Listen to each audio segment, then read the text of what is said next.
থানার হাজতখানার ভেতরে লুঙ্গি ও সাদা প্যান্ট পরে বসে রয়েছেন মধ্যবয়সী এক ব্যক্তি। তার পাশে মেঝেতে শুয়ে রয়েছেন আরো কয়েকজন। লোহার শিকের ফাঁক দিয়ে হাজতখানার ভেতর থেকে গুনে গুনে টাকার বান্ডিল হাতবদল করছেন মধ্যবয়সী ওই ব্যক্তি। 1500 ও 100 টাকার এসব বান্ডেল। হাজতের বাইরে থেকে সেই টাকার বান্ডেল গুনে গুনে কালো ও সাদা রঙের দুটি শপিং ব্যাগে রাখছেন আরো দুজন। পাশে অস্ত্র নিয়ে দাঁড়িয়ে রয়েছেন পোশাক পরিহিত এক পুলিশ সদস্য। এই দৃশ্য গাজীপুর মহানগর পুলিশের টঙ্গী পূর্ব থানার হাজতখানার। টাকা লেনদেনের 52 সেকেন্ডের একটি ভিডিও ফুটেজ ভাইরাল হয়েছে।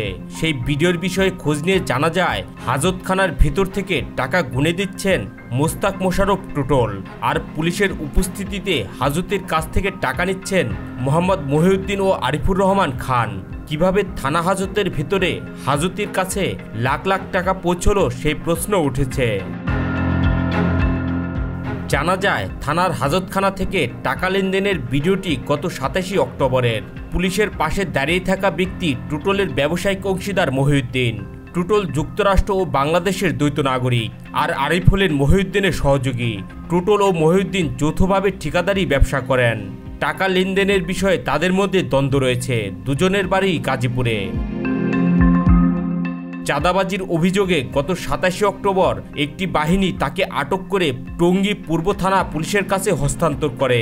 এরপরই থানা হাজতে বসে ব্যবসায়ী অংশীদারকে টাকা দিতে বাধ্য হন টুটল। এই ঘটনায় 4 নভেম্বর সেনাপ্রধান, স্বরাষ্ট্র উপদেষ্টা, আইজিপি, ডিএমপি কমিশনার সহ 8 সংস্থায় অভিযোগ দেন টুটলের ফুফাতো ভাই আইনজীবী জিএম ইব্রাহিম। তিনি জানান, 27 অক্টোবর রাতে উত্তরা আশকোনা হজ ক্যাম্প এলাকা থেকে তার মামাতো ভাই টুটলকে আটক করে টঙ্গী পূর্ব থানায় হস্তান্তর করা হয়।